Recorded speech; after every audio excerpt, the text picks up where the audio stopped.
So when you're teaching, one of the things that I've realized is that I might not be able to convince everybody in the classroom, and that is okay. Um, that is not my job.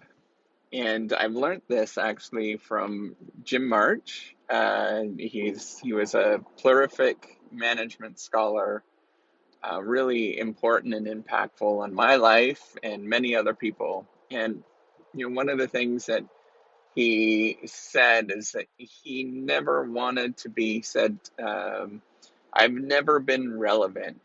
And that's where I think what my job is, and sort of reading his words and thinking about what he was meaning there.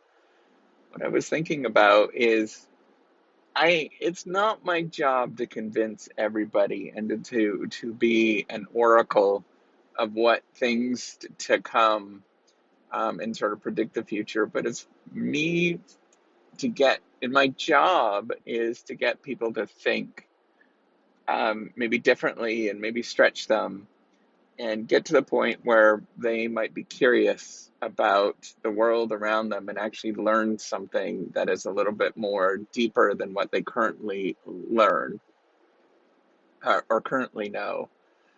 So if you don't know me, I'm Professor Dave Massac. I'm Associate Professor of Innovation Strategy and Entrepreneurship. And I created this whole reciprocity project to give back as much as I possibly can. There's so many people that help me out that I wanted to pay the favor forward to help you out. So I was really stuck on this for a long time with teaching, in that I thought I had to convince, there were sort of two ways that I thought that where I stood as a teacher, as an academic, because I thought that I had to convince everybody about my perspective. And I still get sort of thoughtful with that, or I still think about that as like, I would love for people to have my point of view because I have learned a lot. And I'm honestly going to tell you, I do know a lot, about things. Um, but that is beside the point. And as I sort of think about things, it's not whether I know a lot, and it's not whether sort of my solution is the best and all that kind of stuff, but it's really about meeting the students where they are and getting them to think perhaps a little bit more challengingly than what they're used to, and to break things down, a little bit more in a nuanced way than what they thought before. That's kind of where I want to stand, is to teach and to be an educator where I am getting people to simply be curious and to get to the moment where I wedge a little bit in their current view of the way the world works or how they currently understand things, and just be a damn pain in the butt, basically, where they get irritated so much that whether they want to prove me wrong or, the ones that sort of accept my viewpoint, that's okay. Um, that's not surprising in any sort of way. That doesn't challenge me in any sort of way. But the ones that want to challenge or have a different viewpoint, I just want to be such a thorn in their thoughts that I stay with them. And it irritates them so much that they either investigate or, develop their own thoughts and ideas about something. And I try to tackle things that are a little bit more contentious, I guess. Currently, in this day and age, I think we're at a moment where people are afraid to tackle very difficult perspectives. Today I talked about diversity and looking at some of the economic consequences of that across the world economy. And it does not necessarily jive with everybody to see, for example, I'm in America.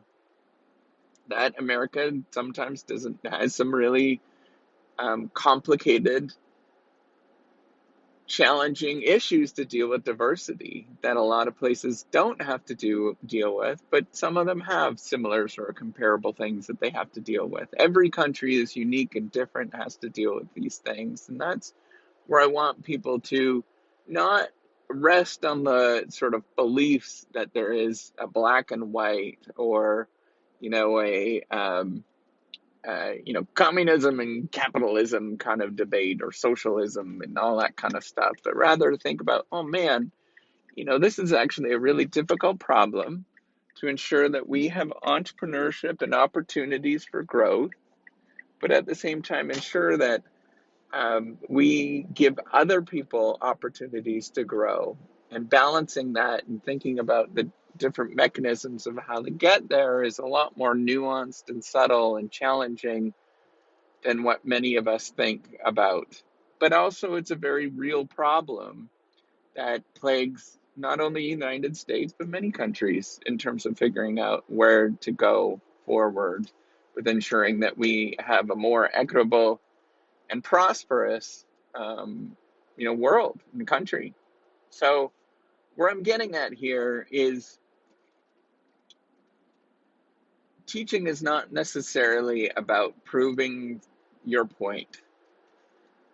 What it's about to me is getting to the point where I'm an earworm in somebody's ear, and it bothers them so much. That idea of an earworm, where it's like a musical note that plays in your ear over and over and over again, it sort of bores into your ear.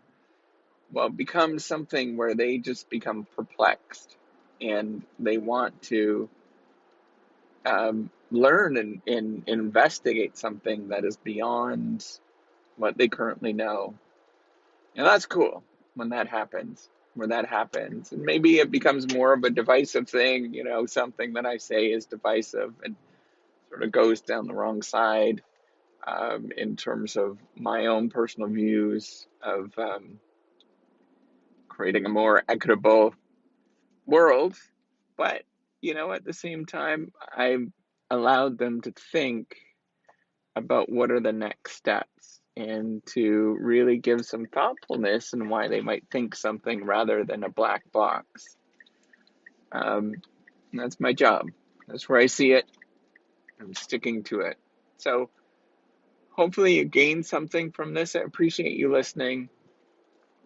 And whoever's out in the world, keep doing good stuff, and keep being the person that challenges people towards an equitable and fair and just world. That's it. All right. Take care, and have a wonderful day. Bye. I'm going to figure out how to turn this off.